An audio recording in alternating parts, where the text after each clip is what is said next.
Untuk kamu yang masih dalam perjalanan menuju kasur, atau kamu yang sudah ada di atas kasur, gue Dera dari podcast Teman Tidur, dengan segudang cerita yang mengantarkan kamu ke dunia mimpi.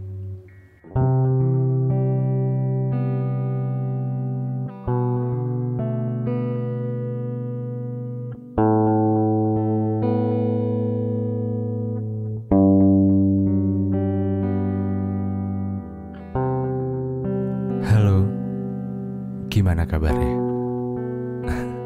Semoga dalam keadaan baik-baik saja ya. Dan buat lo yang mungkin sedang tidak baik-baik saja, semoga bisa segera baik-baik saja. Semoga lo juga gak bosen ketika di opening gue selalu ngomong kayak gini. Dan mungkin gue bakal tambahin, jangan kemana-mana, tetap di rumah aja.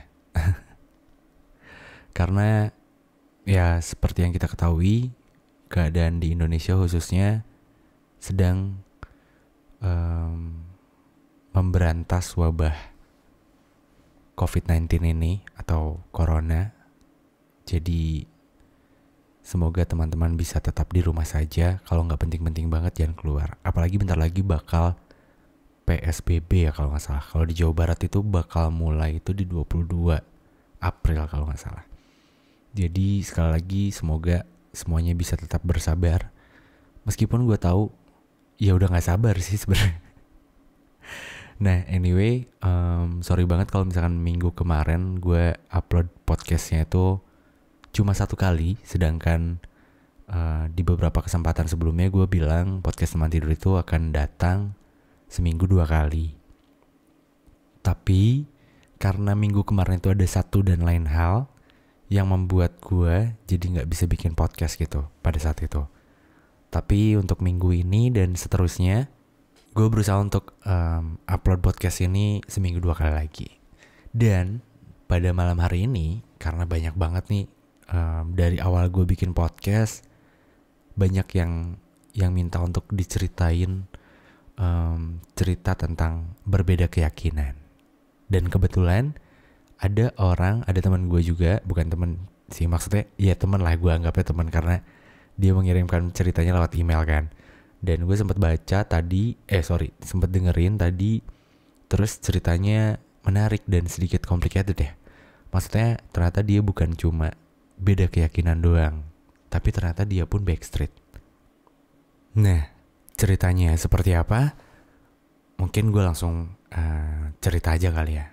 Oh ya, anyway, untuk di episode kali ini gue bikin podcastnya sendirian. Dalam artian gue bikin podcast ini secara monolog.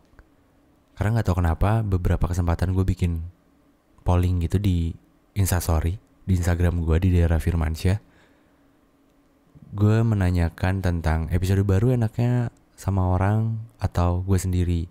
Tapi ternyata jawabannya lebih banyak yang memilih gue sendiri.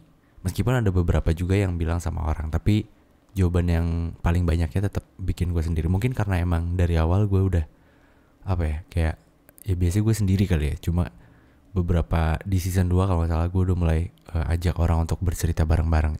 Ya karena gue mikirnya biar orang gak bosan aja gitu. Dan gue pengen mendengarkan ceritanya secara langsung. Kalau misalkan rekaman cerita kan udah direkam dulu. Oke, mungkin gue bakal mulai nih. Ini beneran mulai kok. Jadi cerita ini datangnya dari Hana. Namanya sudah gue samarkan seperti biasa. Dan Hana ini berasal dari kota Jakarta, namun memutuskan untuk berkuliah atau melanjutkan studinya di Sumatera. Jadi keluar pulau nih dari Jawa. Dan cerita Hana ini punya hubungan sama yang namanya, mungkin gue samarkan jadi Firman, kayak nama belakang gue, Firmansyah. Nah jadi awalnya itu Hana ini kan kuliah tuh di Sumatera. Terus Hana ini orang Jakarta dan ternyata Firman pun sama juga orang Jakarta juga. Terus dia sama-sama kuliah di universitas yang sama. Bahkan fakultasnya pun sama, tapi cuma beda prodinya doang katanya. karena mereka itu sama-sama dari Jakarta, dan biasanya di beberapa kampus termasuk kampus gue itu biasanya ada perkumpulan gitu, perkumpulan mahasiswa dari kota mana, misalkan kayak gue dari kota Cirebon waktu itu. Dan anyway, sorry banget kalau misalkan suara gue agak sedikit serak, karena nggak tahu kenapa tiba-tiba pas mau gue bikin podcast kan kok kayak flu gitu, padahal sebelumnya nggak ngerasa flu. Jadi sorry banget kalau misalkan suaranya agak-agak bindeng atau tiba-tiba kayak suaranya hilang dari nada gitu. Jadi balik lagi ke ceritanya, Hana dan Firman ini kebetulan sama-sama dari Jakarta, dan mereka tuh suka mengadakan perkumpulan gitu, sesama orang Jakarta yang merantau di Sumatera, yang kebetulan di kampus itu gitu. Dan ternyata setelah dari perkumpulan sesama regional Jakarta gitu, akhirnya mereka berdua saling cerita satu sama lain. Dan di situ ternyata posisinya juga kata Hana ini bilang, Hana ini nggak bisa move on, dan Firman pun sama, ternyata dia sama-sama lagi nggak bisa move on juga. Terus ya seperti halnya orang-orang yang kesulitan untuk move on, mereka berdua saling menceritakan kisahnya gitu, pengalamannya dengan mantannya tentunya. Meskipun ya gue sempat bilang di episode sebelumnya, ternyata menceritakan mantan sama gebetan itu nggak selamanya berakhir dengan baik gitu. Cuma yang ini sih enggak sih, ini untungnya aman-aman aja. Jadi mereka berdua, Hana dan Firman ini saling bercerita, dan Hana di sini ngerasa nyambung dan nyaman ketika bercerita dengan Firman. Dan ada momen di mana mereka berdua itu sama-sama ngebantuin untuk lupa sama mantannya masing-masing. Ini template banget sih, yang nggak tahu kenapa ketika lo ketemu sama teman lo gitu ya, yang ternyata teman lo tuh sama gitu, lagi nggak bisa move on juga. Terus tiba-tiba ada celotehan kalimat yang secara nggak sadar tuh keluar. Gimana kalau misalkan kita sama-sama move on, lo bantuin gue move on dan gue bantuin lo move on. Ya itu template banget ya. Dan biasanya template-template yang kayak gini nih awal dari sebuah friendzone sih biasanya. Jadi ya intinya mereka berdua sempat mengucapkan untuk ngebantuin satu sama lain untuk melupakan mantannya masing-masing. Meskipun kata Hana bilang, ternyata Hana ini adalah termasuk orang yang agak sulit untuk move on. Tidak dengan Firman mungkin lebih mudah ya, karena Hana bilang di ceritanya itu kayak, ya gue tuh agak sedikit susah gitu untuk melupakan mantan. Terus ketika mereka sudah mengikrarkan, yuk kita sama-sama ngebantu satu sama lain, ternyata ada momen di mana Hana ini sempat jadian sama yang lain. Nah ini gue nggak habis pikir sih, maksudnya mungkin pada saat itu Hana belum sempat suka kali ya sama si temennya ini. Jadi ya sekedar cuma kayak temen doang gitu, temenan doang. Tapi yang lucu dari kejadian di mana si Hana ini jadian sama yang lain, kata Hana bilang ketika Hana lagi ketika Hana ini lagi ya katakanlah pacaran gitu sama si pacarnya ini, which is kayak nonton, makan atau yang lain-lain, itu ternyata si Firman ini selalu nemenin doi.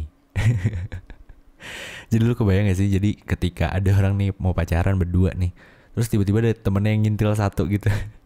Dan temennya tuh lawan jenisnya gitu loh. Kayak misalkan gue mau pacaran sama cewek gue, tiba-tiba yang ikut tuh temen cewek gue, jadi kayak agak-agak gimana gitu ya. Begitupun sebaliknya seperti cerita dari Hana. Misalkan Hana ini lagi ngedate, tiba-tiba Firman itu ngikut. Nah gue gak kebayang sih, maksudnya obrolan yang seperti apa, sebuah hubungan pacaran yang lagi berdua tiba-tiba ada temennya ikut gitu. Tapi ternyata Hana di situ jadiannya nggak terlalu lama katanya. Hubungan Hana dan pacarnya itu putus, dan ketika putus ini ternyata temennya Hana ini yang dimana Firman ini mencoba untuk ngedeketin Hana katanya. Firman mencoba untuk ngedeketin gue, dan ternyata Firman nembak nembak Hana gitu. Nah di situ Hana langsung berpikir kayak, kalau misalkan gue nerima Firman, ya nggak masalah, mungkin karena ya gue nggak terlalu banyak lagi untuk beradaptasi sama Firman. Tapi permasalahannya adalah yang ditakutkan dari Hana itu takut ketika putusnya itu akan merusak pertemanan mereka, dan Hana mungkin akan kehilangan teman yang Hana pikir itu adalah teman yang paling mengerti dia gitu. Tapi pada akhirnya Hana pun memutuskan untuk menjalani hubungan itu katanya. Terus di awal hubungannya itu Hana bilang dia itu gak terlalu sayang sama dia. Yang pertama karena Hana tahu posisinya mereka berdua itu beda keyakinan, beda agama.